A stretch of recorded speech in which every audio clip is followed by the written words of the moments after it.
Still rocking after all these years. This is the story of my rock and roll butler. This is it, the show that started it all. Often imitated, but never equal. From San Francisco, USA. Online since 2004. It's the one and only Rock and Roll Geek Show. With the original Rock and Roll Geek, Michael Butler.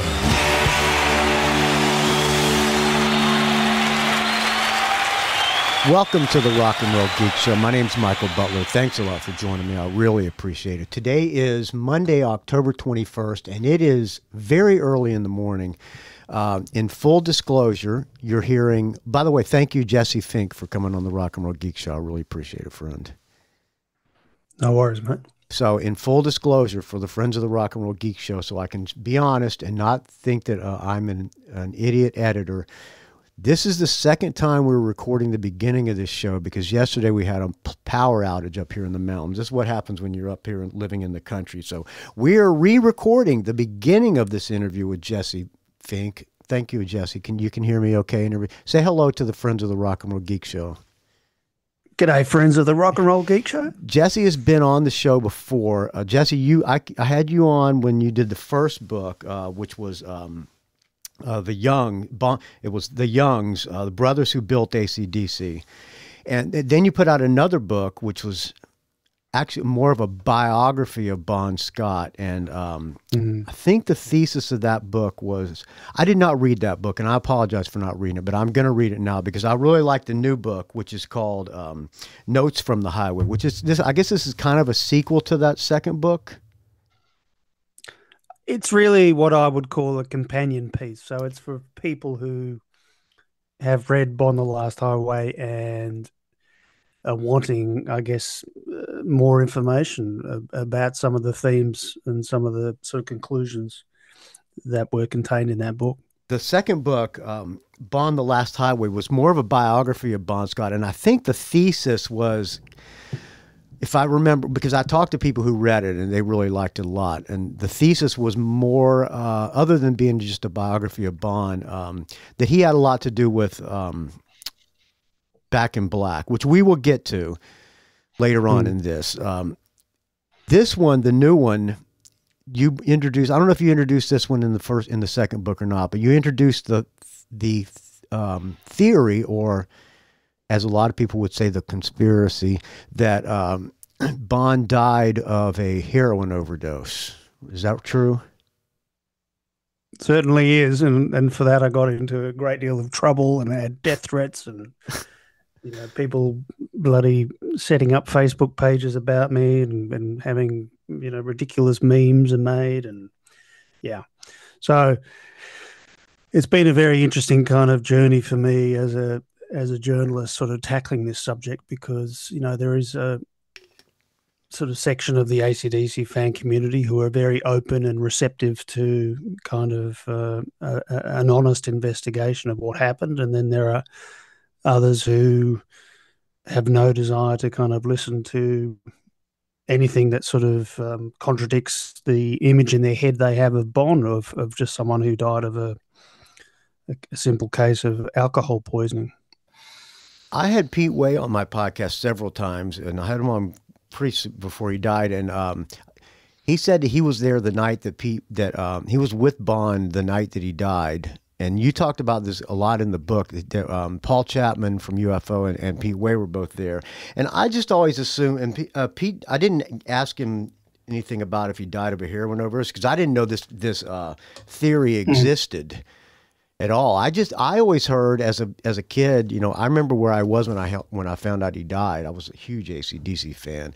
I grew up in Jacksonville, Florida, which is the place where one of the places that actually broke a lot of Australian bands. Anyway, I always heard that he just fell asleep on his back in a car and puked and choked on his own vomit.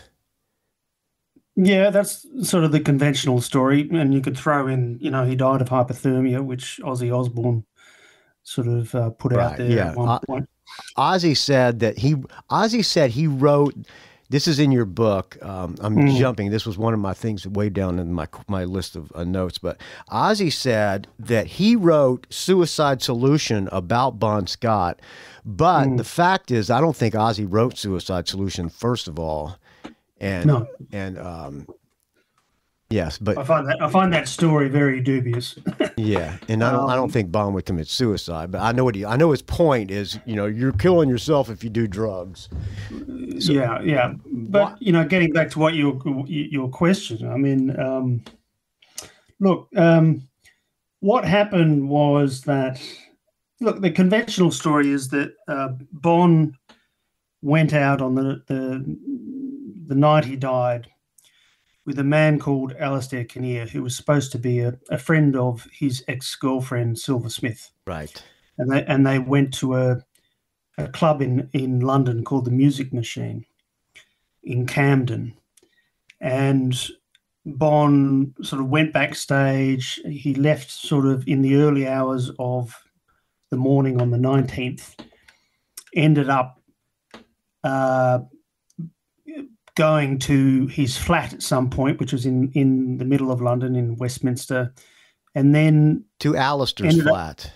No, to Bond's own flat. Okay. So he had a flat in a place called Ashley Court in Westminster, which is a very nice part of central London, and I've been there myself. But then ends up being left in a car outside this sort of dingy block of flats in East Dulwich, which is quite a distance from Westminster. Now, this was where Alistair Kinnear had his flat.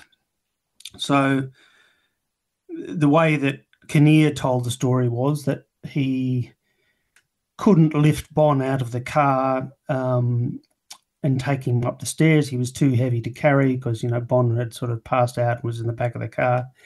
So he put a blanket over him and he went back up to his flat, and then he sort of slept for most of the day, then sort of came down to the car in the early hours of the evening and discovered Bond dead in the car, and then drove Bond to the local hospital and sort of dumped his body essentially and then drove off. And that is the conventional story that's what happened. Now, the coroner found that the cause of death was acute alcohol poisoning, and he died through death by misadventure, which is a way of describing the manner of death. Does that mean you puked on your own vomit? Well, no, it just means that whatever he did, it ended up in an accident. He did his voluntary actions ended up in an accidental death.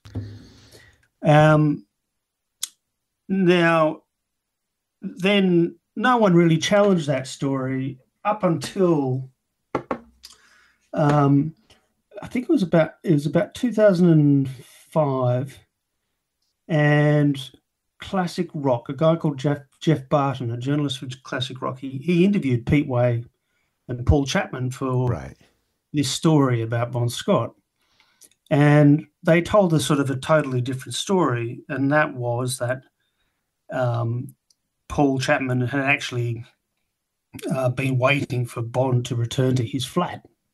Was Paul into doing heroin? Yes, he was. And I spoke to Paul during the course of writing this book. So, I got on to Paul and asked him to sort of clarify what he was saying. Were you a UFO fan? No, not until I wrote the first Bond book, because I hadn't really been introduced to them in Australia, and I sort of just missed the band altogether. But that was one of the best things about actually writing the book, was that I got introduced to all these bands that I'd sort of bypassed in my youth. So he was going to get heroin for Paul, and Pete Way was there. So Pete was at Paul's house waiting for Bond to come back? No, Pete Way was back at his own house. Paul Chapman was with a guy called Joe Fury, who was a roadie for UFO, or a guitar tech for UFO.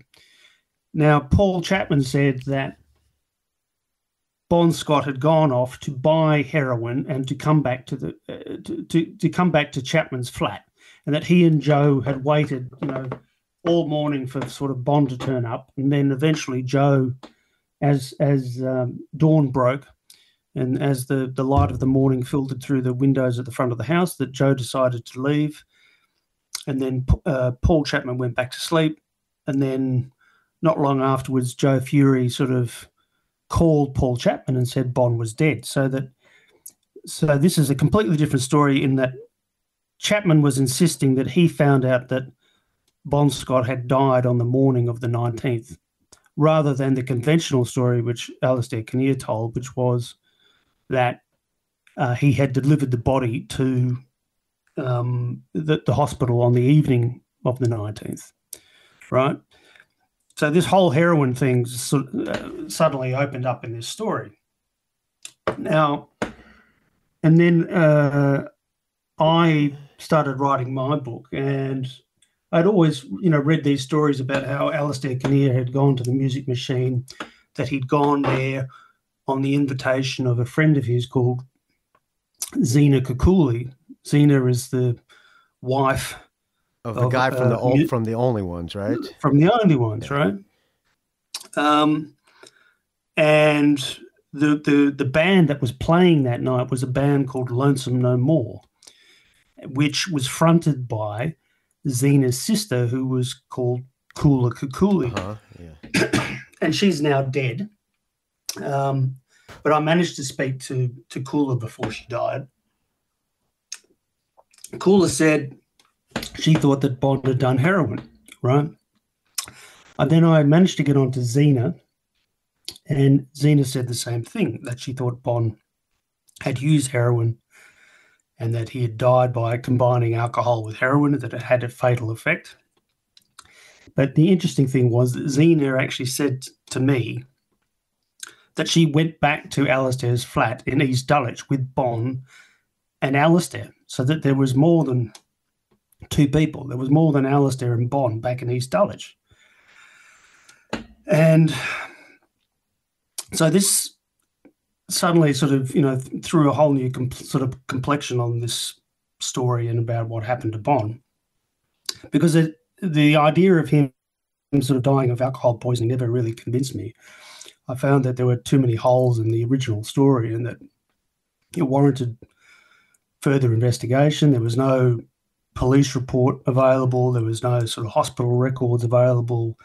The coronial inquest had been very short and sweet.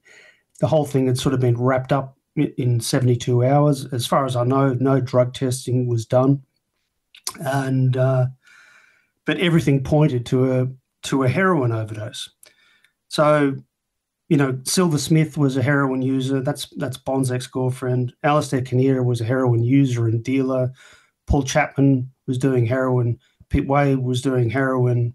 Everyone sort of who was involved in that night in some way was connected to heroin, right? So it seemed logical that Bon had died of a heroin overdose, remembering that he had actually had two previous overdoses from that drug. Didn't Silver Bon's ex-girlfriend say that he died of alcohol poisoning and not a heroin overdose? Yeah, and she sort of stuck to that story when I talked to her, that she said that there was nothing more involved. But you weren't having it. No, I wasn't having it. I felt like she was covering for someone. So when you wrote this, did you discover all this preparing your second book, or in this third book?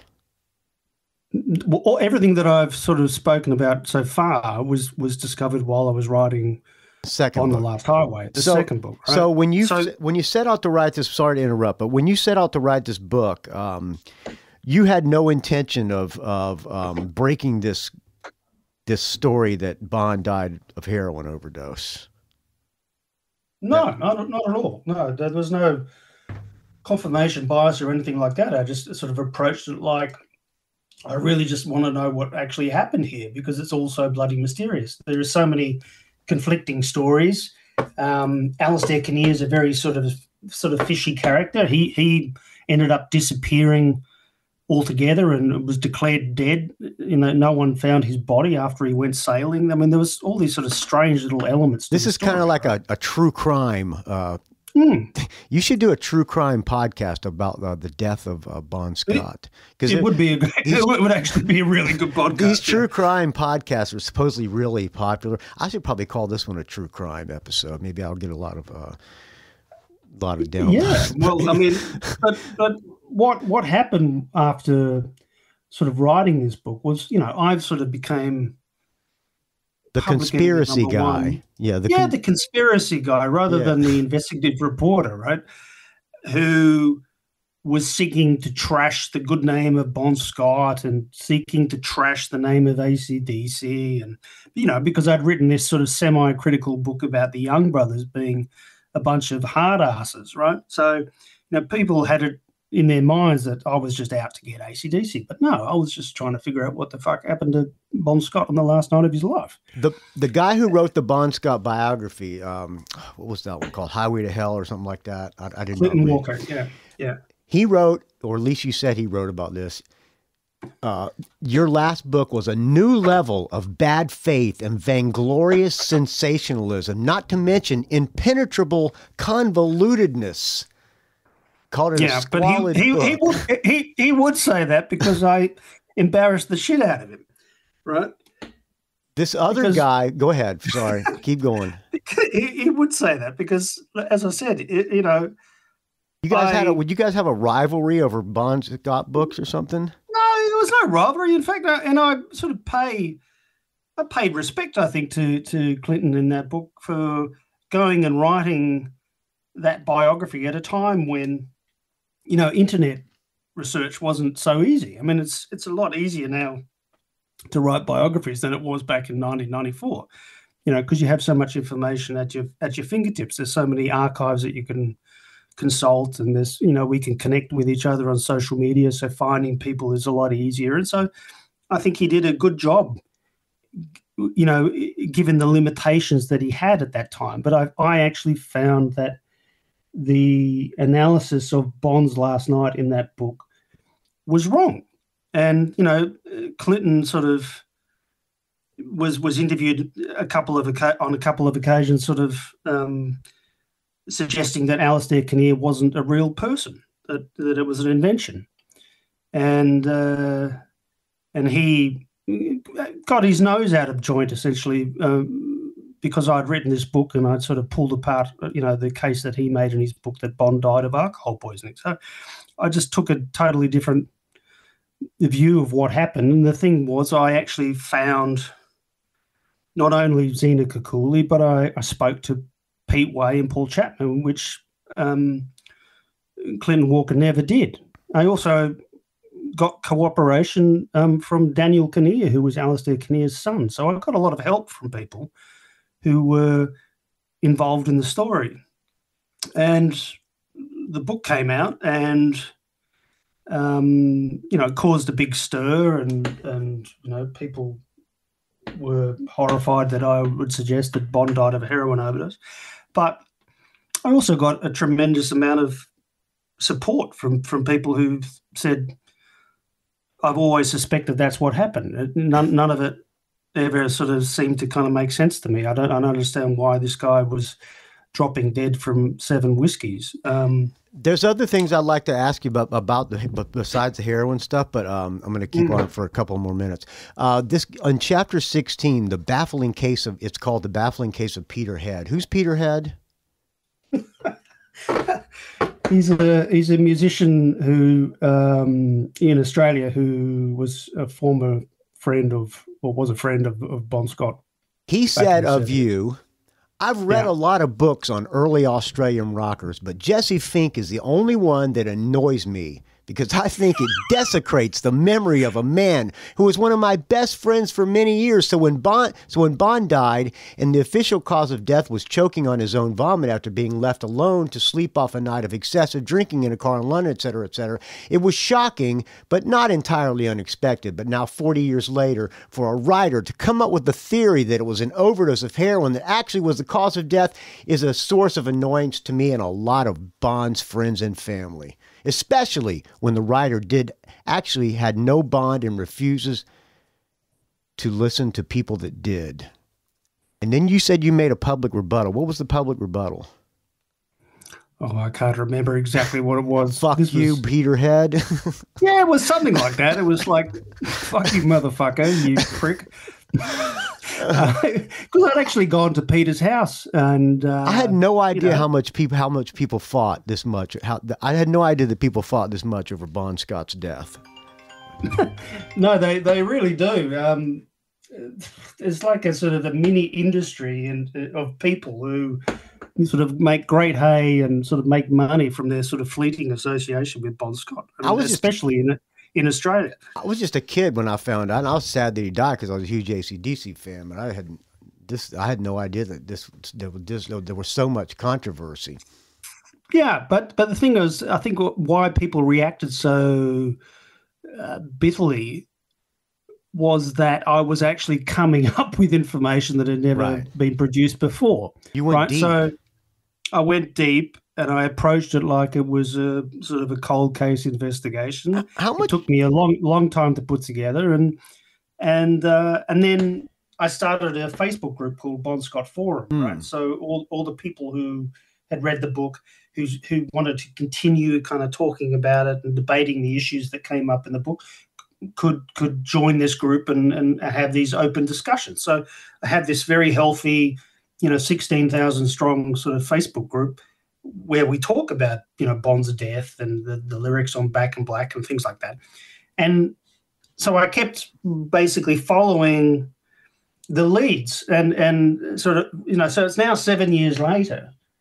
And while I was writing this book, one of the guys on the forum, this Hungarian guy, got in touch with me and said, there's a woman you should speak to who is a friend of Alastair Kinnear, and I think she has some interesting things that you might be fascinated by. She's got something to tell you about what happened. And so I got in touch with her. Her name was Liz Elliott. And Liz told me that Alastair Kinnear had actually been to her apartment, had turned up the next day following Bond's death, and had actually sort of cried and said that he'd given Bond the heroin that had killed him. Huh.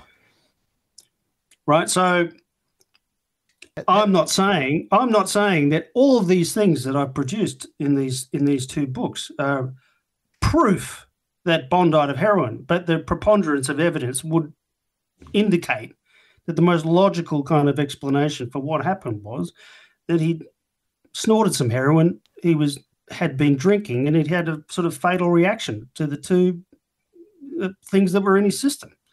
Anybody try to sue you for defamation? Because you remember this guy Alex Jones, he said that the Sandy Hook thing was fake, and he got sued for like $1 billion. And no one tried to sue you? No, no one's tried to sue me yet. You got enough money to get sued? Oh, I have no money, so they couldn't get any. Yeah, there you go. There you go. Same with Alex Jones. He says he has no money either. I'm in the best position you could be. There you go. And on page 56 of the book, you said he overdosed in 1976, which coincidentally was around the time that song Overdose came around. What did he he overdose on what, speed or something? Heroin. He OD'd in heroin in 76. Twice, 75 and 76. And you said an anonymous famous person smoked heroin nonstop with Bond. Mm-hmm. Who is this anonymous guy? Do you think I could tell you? If I guess it, if I did say his name, I would get sued. So can you give me a hint? These are the initials. I can't, other than that this person has a close association to Bon Scott. Was he a musician? I'm not saying. That means he was a musician then. Huh? I can't say, but if I guess it, will you like cough? No. Okay. but there are a lot of sort of embedded clues in Bond: The Last Highway. I got to go read that book now, huh? Yeah, but what I'm trying to say, I guess, is that I started investigating Bond's death. It's not just something that I can sort of neatly tie up with a ribbon and walk away. It's something that I am still very passionate about investigating, and I've kept an open mind about it, and I'm always open to hearing new leads and new pieces of information that can kind of close the case. And I think with this sort of new book that essentially I think I've proved that he died of a heroin overdose. Is this fun for you, investigating this stuff?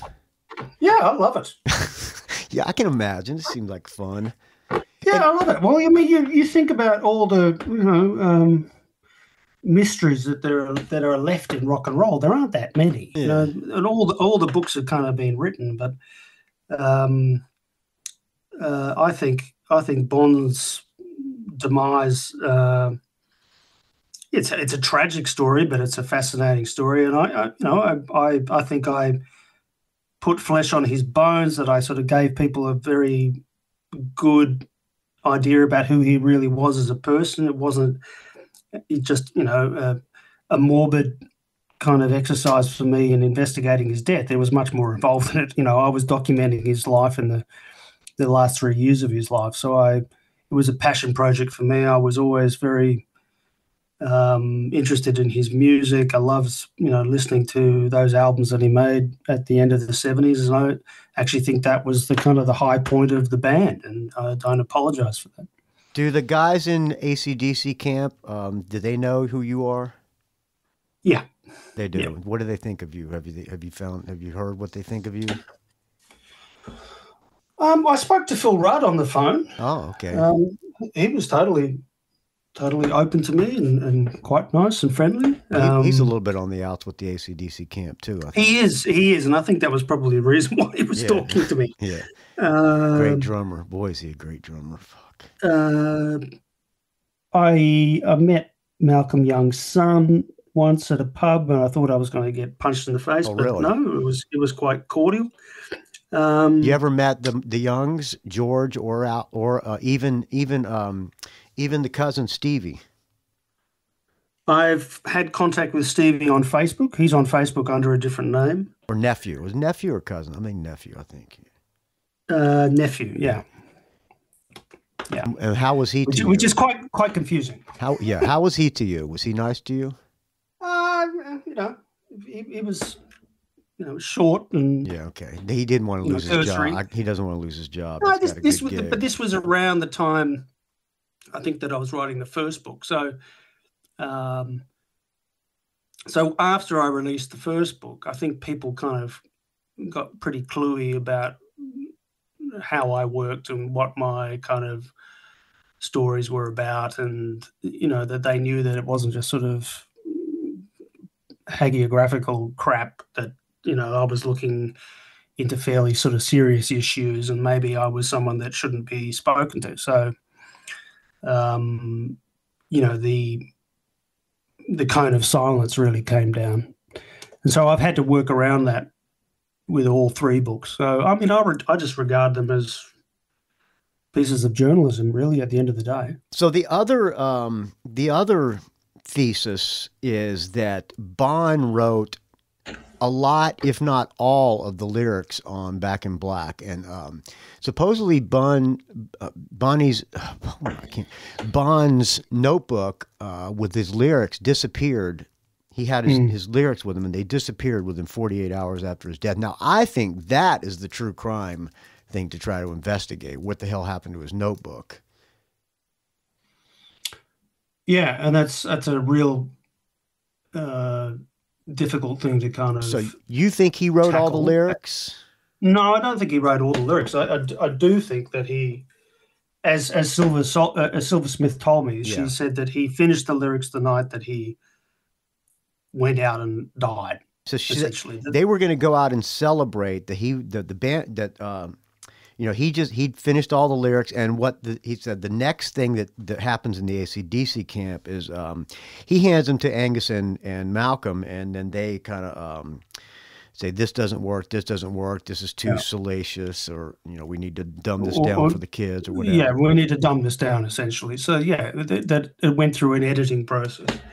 Bon had a notebook of lyrics that he carried around, that anyone who sort of saw him in 1979 will tell you that he had his little exercise book where he was writing down lyrics.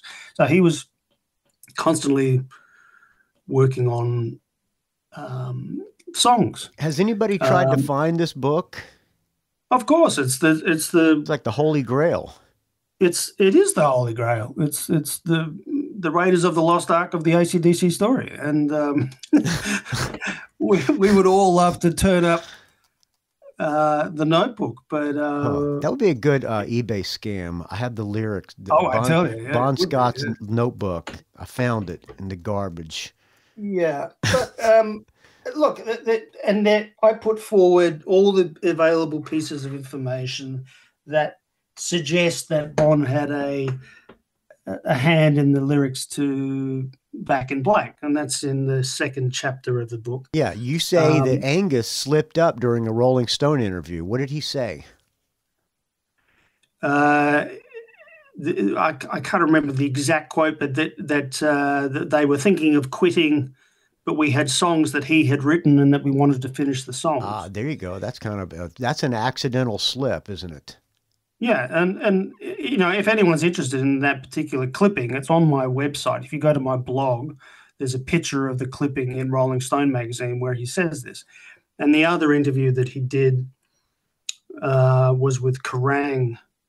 I think it was 1991, where he was asked who wrote the lyrics for Giving the Dog a Bone and other songs on Back in Black, and he replied, Bon wrote a little of the stuff. Right, so that sort of directly contradicts not only what has sort of been said about the lyrics in subsequent years by Angus Young himself, by Brian Johnson, but also by Malcolm Young. So if you watch those sort of VH1 sort of documentaries about AC/DC, the heroic narrative, Malcolm Young will tell you the story that, Angus and Malcolm were sort of busy in the studio kind of working on riffs, and we're ready for you to come in, Bon, and start, writing. And of course, Bon dies. So the story is, according to the conventional narrative, that Bon had nothing prepared. But if you talk to anyone, like I have, who knew Bon during the 70s, and during the late 70s, they will tell you that he was always working on lyrics. And that's the great thing about Bon's music, on Power Rage and Highway to Hell and Let There Be Rock, was that he was always writing songs from his personal experience, right, about his life, about people that he knew. And so I got to meet one of his girlfriends in Miami, who I give the name Holly X in the book, and she, I believe, is American Thighs and You Shook Me All Night Long. Well, there you go. And also, you said that Bon's family gets royalties from Back in Black. Is that true? Because they deny it, right? So Vince Lovegrove, who was a friend of Bon's, they were sort of co-lead singers in a band called the Valentines, right, before Bon got famous with AC/DC. Right. He wrote a newspaper story back in 2005, or it might have been 2006, where he said that he was in touch with the Bon Scott family, and that the Bon Scott family, or the Bon Scott estate as it's officially known, was actually getting royalties for Back in Black, which comes in the form of half-yearly payments. It was a fairly kind of striking piece of information. And, Vince had a good relationship with the Scott brothers and with Bon's mum. So there was no reason to kind of doubt what Vince was putting in this newspaper article. But since then, various statements have been sort of made by the estate saying that they don't get any payments for songs on Back in Black. And as I pointed out, just saying that you don't get payment for songs doesn't necessarily mean that you don't get a payment at all. Uh-huh. So, yeah. so this thing is your point is he wrote. There's some lyrics that they used of his.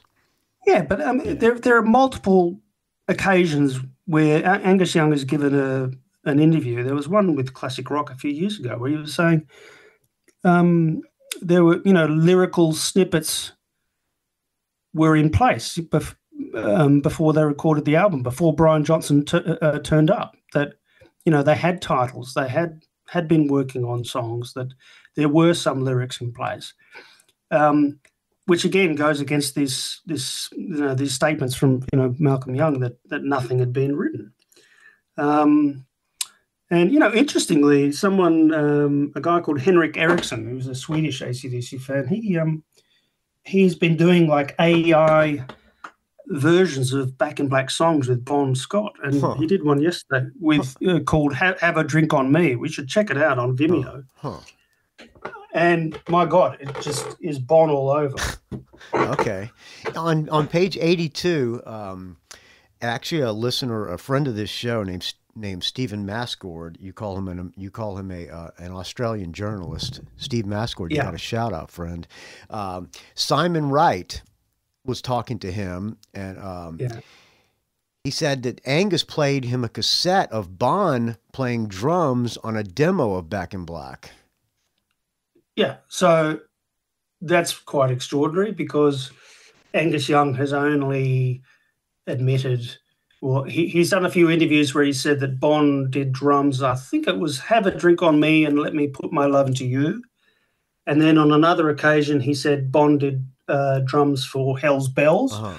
And now we have Simon Wright saying that he heard Bon doing drums for Back in Black. So that's 4 songs now, right? So it sounds to me like he was fairly advanced in the composition of these songs. It sounds like they were about ready to start recording. Exactly. And if Silversmith is telling me that Bon had finished the lyrics to the songs, "Let's go out tonight, Silver, and celebrate," he's well advanced. Something had been written, and the notebooks have disappeared, and suddenly, Back in Black comes out. It benefits from the death of Bon Scott. Brian Johnston, miraculously writes songs, when he had no kind of previous significant writing credits in Geordie. And then after Back in Black, the lyrics, all the writing just turns to shit. Yeah, all of it. Right? He's a genius on Back in Black, and then the rest of the song. Yeah, so I think that is fed into this so-called conspiracy theory. But and the more that I have looked into it, and I've sort of accumulated the information that I've accumulated, and I've set it out all in the book, and anyone who's interested can go to my website, jessefinkbooks.com, where I've published an excerpt from the book which sets out, what is available in regards to this so-called conspiracy. And I think that you'll see that there's a fairly significant kind of amount of information that lends credence to the idea that Bon had something to do with the lyrics for that album. You got 10 more, you got 10 more minutes. Can you give me 10 or 15 more minutes, Jesse? Yeah, no worries. What's the link between Love Hungry Man and You Shook Me All Night Long? Okay. Right. So there's a website called acdcfans.net, which is like an ACDC fan forum. I can't imagine what goes on that thing. Oh, it's just full of scum and villainy. But, there you go. A bunch of conspiracy theorists. No, they hate my guts, these people. Comic book nerds. They're really? They hate you? I would have thought they liked you. No, God, no. I'm wonder why do they hate you? I'm not welcome there. Oh, because as I said before, I'm someone who's kind of character assassinated people that they hold up as heroes. They really care that much why Bon died? He's dead. yes, they do. This is the thing. It's like people have profited from this sort of cartoonish idea of Bond sort of being this happy-go-lucky, whiskey chugging sort of man of the people, this Peter Pan of rock kind of figure. And they probably never saw Bond either. But so anyway, exactly. Love Hungry Man and You Shook Me. Something about right. So someone posted on this website. This was a few months back. This was like 6-7 months ago. That they had a recording contract and they were working with Mark Durnley, who was the engineer of Highway to Hell. And so they were working on their album with Durnley, who was producing the album. And this was, I think, in the late 80s, early 90s. And he said that they were, fascinated by the fact that, Durnley had worked with AC/DC and were peppering him with questions about, his experiences and kind of knowing Bon Scott and blah, blah, blah. And I think the guy said, I've always wondered if Bond had something to do with the lyrics for Back in Black. And apparently Durnley said, yes, that the lyrics to You Shook Me All Night Long had first been kind of tried out on the tune for Love Hungry Man on Highway to Hell. But they hadn't quite fitted into the song, and so they were held over, and then they were used on Back in Black. What was the lyric? I don't know exactly what the lyrics were, but there's the line "made a meal out of me" or "made a meal out of you" appears in both songs. Right. Okay. Right. So it's sort of curious and odd, or coincidental that the same line appears in both songs. Yeah, and to play devil's advocate, it could have been a call out, paying tribute to Bond from AC/DC. Yeah, could be. And anyway, this guy ended up getting banned from acdcfans.net for posting this song, for posting this thread about Love Hungry Man. The people who ran the site found it so offensive that he would suggest that that Bond's lyrics were on Back in Black. And anyway, and then months later, I posted a video on my YouTube channel, and this guy posted a comment and started telling me the same story that he'd posted on acdcfans.net. And I said to him, mate, can you get in touch with me privately? And I'd love to know who you are. And he told me the story. I established who he was. He was a professional musician. He'd been in a band that had been signed by EMI. And everything sort of checked out. There was no reason to doubt his story, and he was adamant about it, that Durnley had told him that You Shook Me All Night Long had been worked on at the time of Highway to Hell. So Bond was still alive at the time. And then he told me the story, and I sent him a version of the chapter in which I used his story, and then he requested anonymity. He didn't want to get into trouble. He felt like he was going to get sued by Mark Durnley for telling this story. He was a bit concerned, but I've gone and basically published what he said anonymously. And then I reached out to Mark Durnley, of course, to get a comment from him about whether it was true or not. And sort of Durnley gave me a very strange response, essentially saying I can't recall. It was like he sort of had an amnesia about it. Right. Yeah. Maybe somebody. He wasn't sort of categorically ruling it out or saying that it was completely false.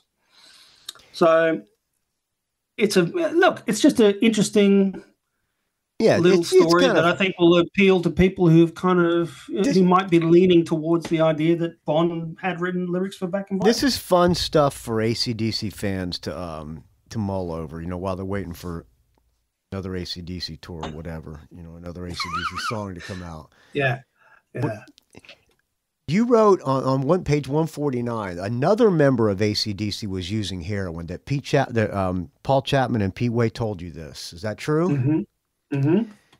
Do I have to guess that too, or are you going to hold that for me? I'm not going to tell you who it is because... Well, another member of AC/DC back during that time? Yeah. Oh, it had to be Malcolm then. No. It was Phil Rudd. Definitely Phil Rudd.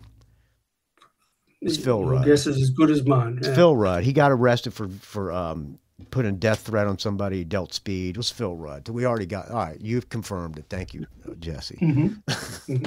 All right. So you got death threats. Have you gotten death threats from the acdcfans.net? Not from acdcfans.net, no, but I have had sort of very abusive, threatening threats through Facebook. I actually got. Why would they want to threaten you? Because these people don't have any lives. Because you're defaming Bond. Is that? You're defaming the name of. There's a whole group of people who basically just. Maybe it's somebody. Maybe it's Angus. Posing as a super fan or something. No, I don't think he cares. I don't think he really cares. But probably not.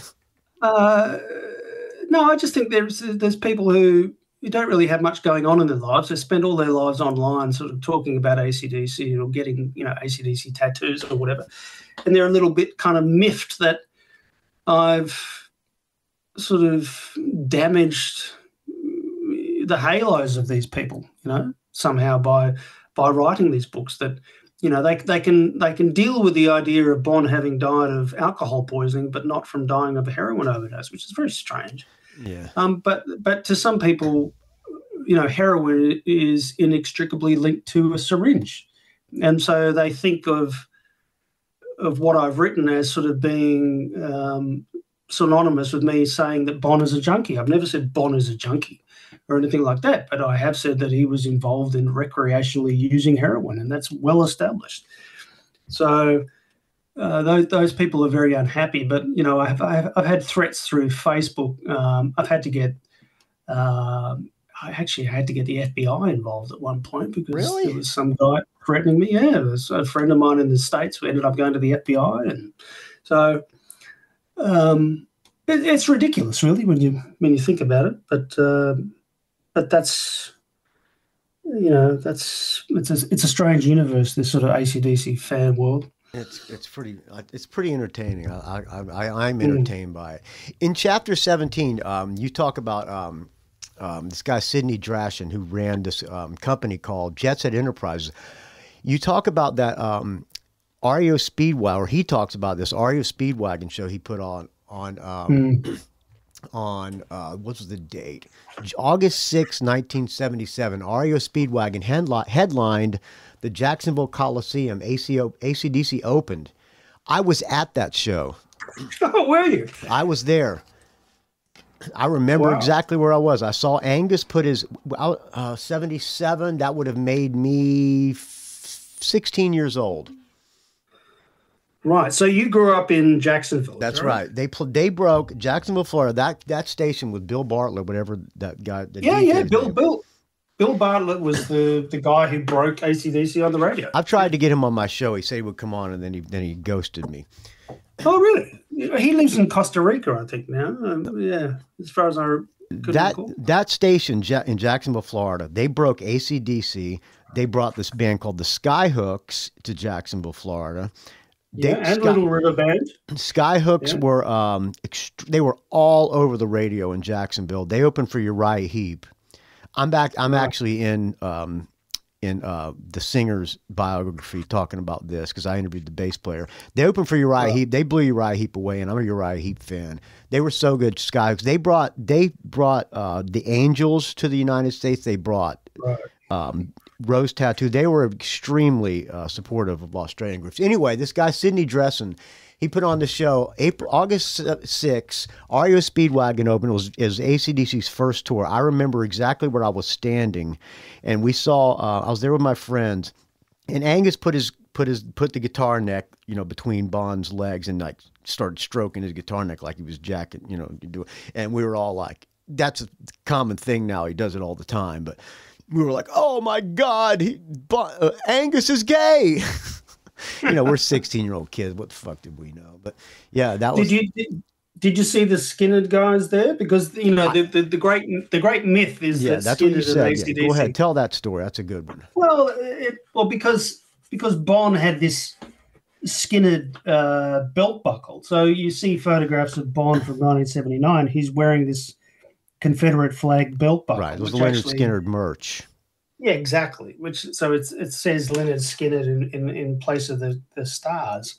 So there's sort of this mythology has sort of grown that sort of AC/DC and sort of Skinner had sort of jammed together, that they were sort of best mates, that they were hanging out at the Skinner compound and blah blah blah blah blah.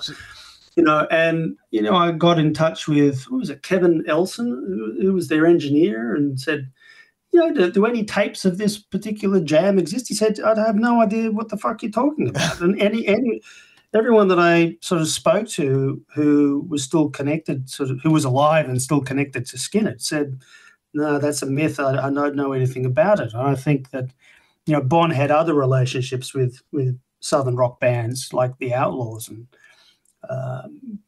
Black Oak, Arkansas, I think, and other acts. Yeah.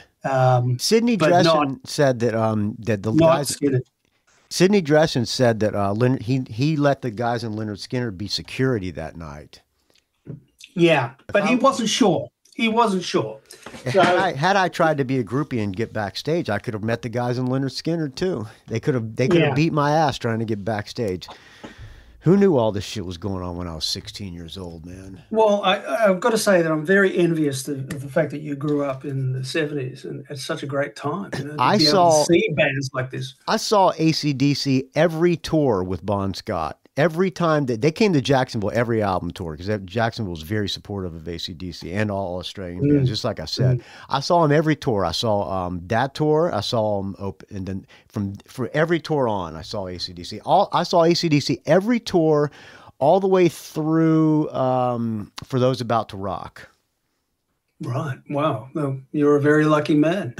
How old are you? I mean, I'm 51. And you never saw him with Bon? No. How many times have you seen him with Brian? Once, and that was enough. Huh. And you became that much of an AC/DC fan to write 3 investigative journalist books.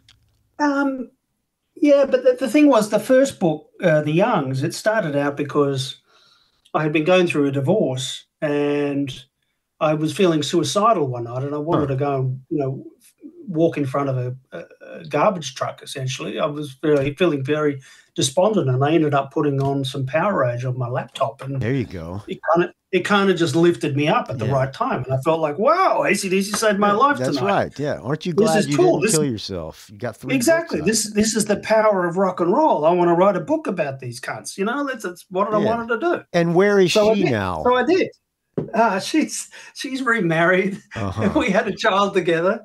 Oh yeah. And, okay. So you don't go around, you don't put on Powers and say "fuck that bitch" or anything like that. No. But it was at the time. It was very fucking painful. So you're on good terms with the wife and everything, Jesse, right? Yes, mate. Many years have elapsed since that happened, and my daughter is now 21 years old. So it's a long time ago, and I've moved on, and I've got a new fiance, and life's good. Will this be the second wife? Third wife, huh? Well, the third, what? Most people don't know about my second wife, so that's not in my biography. What happened to the second wife? Did she die mysteriously in a train accident? No. She went back to Brazil. That's a whole other story. That'll be you know what they say about Brazilian girls. Yeah. So I hope let's not get into it. I hope the third marriage is the charm. I think it will be. When you get older, how old are you, Jesse? Yeah. How old are you? Yeah. 51. Oh, you're still a kid, but you've learned a lot. You learn 3 marriages in, or 2 marriages in, and you learn what you did wrong. And is the fiance around the same age as you? She's 30. Uh-oh. Ooh. Well, I hope it works out. Let's just put it that way. she's actually been the best wife I've had. Good. Yeah. What does she think about your obsession with AC/DC? She finds it slightly puzzling, but she sort of understands. It's a hobby. A man's got to have a hobby. she understands the sort of the fascination for the band. So Yeah. Did she she's like? very she actually designed the book herself. So she's very very much a part of it. Oh, so she's a graphic artist and stuff like that. Mm-hmm. Oh, that's good. So and she's actually, her name is Alexis. Hey, Alexis. She's we actually went into London together and sort of retraced Bonds last night. We actually went out to the Music Machine, which is now called Coco. We went to Bon Scott's old flat in Westminster, and then we went out to Alistair Kinnear's flat in East Dulwich, and Alexis took all the photos of me, and it was actually an incredibly instructive and helpful kind of thing. So she's a great girl. Well, that's good. Well, Jesse, thank you so much for doing this. I really appreciate it, and thank you again for coming back and helping fix the beginning and end of this train wreck. There somehow I'm in the Podcast Hall of Fame, and I still have train wrecks. So I apologize for that. Yeah. But thank you for coming back and doing this. What are all the ways you can find Jesse Fink? Go to jessefinkbooks.com. You can go to Bon Scott Forum on Facebook, which is in Facebook groups. And the book is available exclusively through Amazon. There you go. And I will post links on rockandrollgeek.com and look him up on Facebook. Let him know you heard him on the Rock and Roll Geek show so he doesn't think he wasted 2 days of his precious life on this dumb podcast. Jesse Fink. All right, mate. Jesse Fink, thank you so much for doing this. Hold on when I hit step record, so I want to just talk to you in private for a second, okay? Sure. Thank you for listening, friends. rockandrollgeek.com. I'll post links to all Jesse Fink's social media and all that stuff. And as you know, it's a value for value. So if you get any value out of this, friends, please contribute whatever you think it's worth to you. No advertisers on this show, so all I have to please is you, friends. I don't have anybody telling me to not question Jesse Fink on his previous marriages or anything like that. And I appreciate it, friends. rockandrollgeek.com. Find me on the Facebook, R&R Geek. Find me on the Twitter, R&R Geek. Find me on the Instagram, Rock and Roll Geek. Don't ask. I'll talk to you later, friends.